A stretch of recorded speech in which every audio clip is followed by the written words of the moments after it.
A disciple asked Sri Bhagavan, "What is Guru Kripa, grace of the Guru? How does it lead to self-realization?"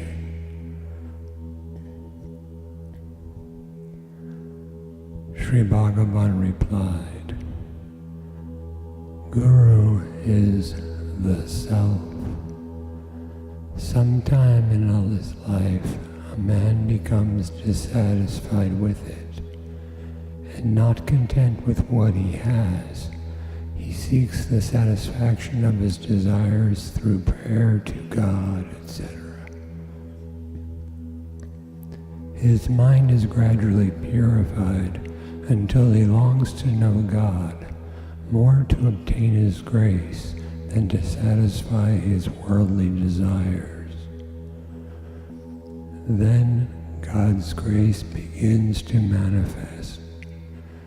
God takes the form of a guru and appears to the devotee, teaches him the truth, and moreover purifies his mind by association.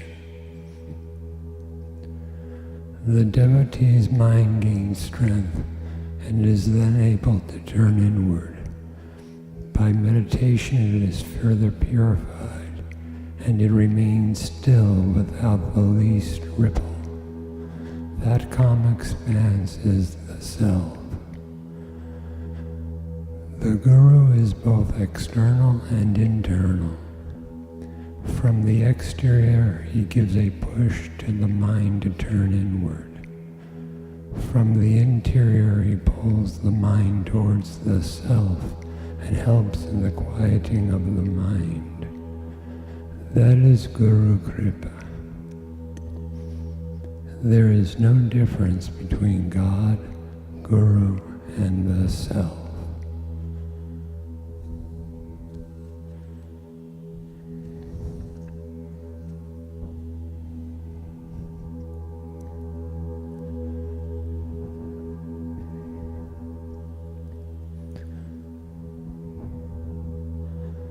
God, who is immanent, in his grace takes pity on the loving devotee and manifests himself according to the devotee's development. The devotee thinks that he is a man and expects a relationship as between two physical bodies. But the Guru, who is God or the Self incarnate, works from within, helps the man to see the error of his ways, and guides him on the right path until he realizes the self within.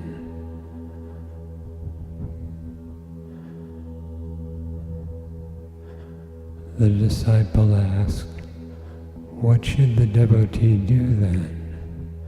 Sri Bhagavan responds, "He has only to act up to the words of the Master and work within. The Master is both within and without, so he creates conditions to drive you inward, and at the same time prepares the interior to drag you to the center. Thus he gives a push from without and exerts a pull from within, so that you may be fixed at the center."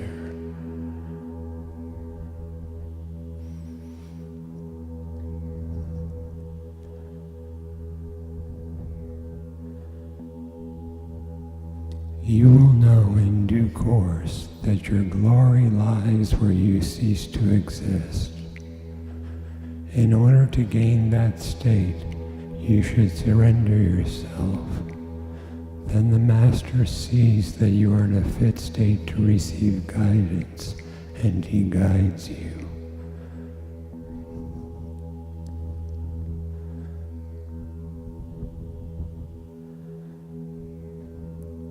The devotee surrenders himself to the Master, and it means that there is no vestige of individuality retained by him.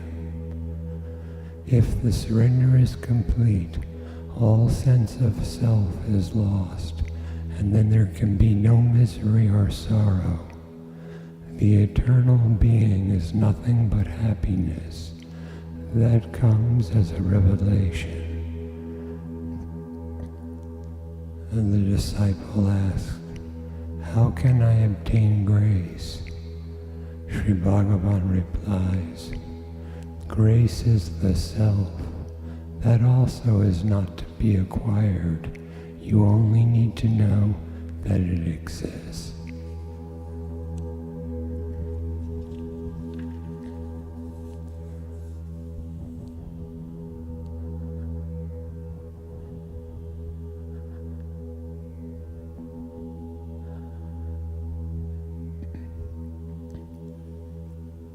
The sun is brightness only.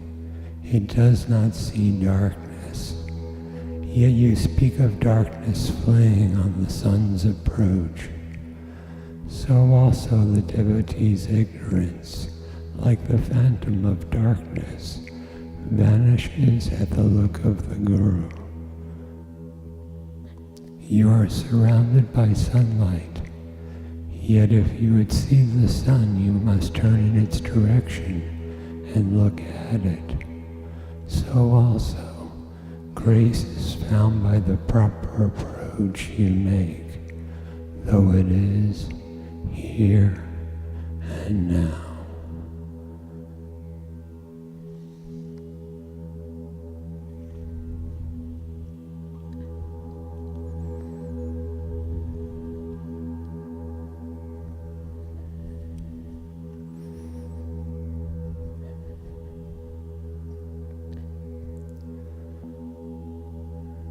Nidagha said to Ribhu, "Glory to you, my Sadguru, who has with natural ease carried me across the originless ocean of the sorrow of worldly existence in which I was submerged by the ferry of knowledge to the far shore of the immemorial Supreme Brahman. Glory to you, my Guru, who has inspired me, submerged in several severe sorrows, thinking that I am the perishable body, into realizing that I am the afflictionless Supreme Brahman, and conferred undivided bliss on me. Glory to you, my Sadguru, who has taught me that all is the undivided Supreme Brahman, and that I am, and removed all doubt, such as this world is real and I am insentient. Glory to you, my Sadguru, who has, by conferring the worthy, undivided, supreme knowledge on me, long submerged in illusion, and in the whirl of thought, that the erroneous path of action would enable me to reach the goal, made me verily that itself. Glory to the Guru, of the nature of the undivided Absolute, who has appeared as an embodiment of grace, and who has taken me into your grace. Glory to the Supreme Guru, who is eminently fitted to be the rare refuge in all the varieties of worlds.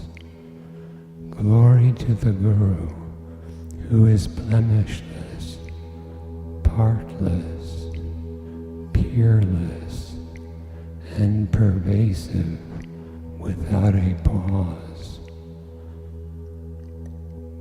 Glory to the Guru, who is the Supreme Shiva, the higher than the highest, the Supreme Self, the Supreme Brahman. Glory to you, Sadguru, the blemishless, shining as the originless, undivided nature manifest. Glory to you, Sadguru, the taintless, undivided supreme knowledge. Glory to you, Supreme Guru, who, transcending the taintless knowledge, tower as the changeless. Glory to you, Supreme Guru, the realized, the equanimous, the totally non-attached. Glory to the Guru who is a mass of existence, consciousness, bliss. Glory to the Supreme Guru, the motionless, the peaceful. Glory to the Guru, the eternal, the attributeless. Glory to the Supreme Guru, the taintless. Glory to the Guru, the pure infinite expanse. Glory to the Supreme Guru, pervasive as that which is subtle. Glory to the Guru, the perfectly full and non-dual. Glory to the Supreme Guru, the undivided.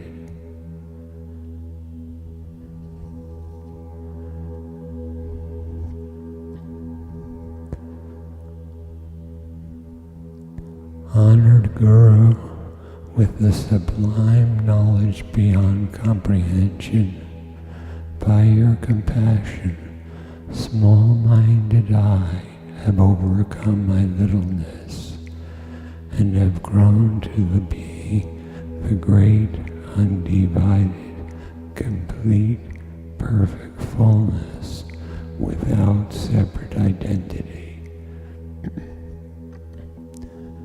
By obtaining this hard-to-get audience of yourself, I have obtained all there is to be obtained in this birth.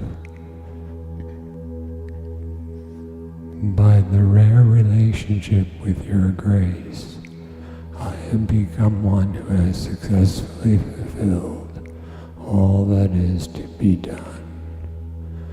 My guide, of the words that you and your grace have bestowed, I have taken up for reflection one of the statements of certitude that you have uttered. Thoroughly effacing all attachment and holding fast to supreme bliss, I have become the nature of the Supreme Brahman. What shall I say of your compassion that has removed all my worldly sorrow and conferred undivided bliss? There is not an iota of doubt in what has been said. How shall I describe this greatness of yours, revered Guru?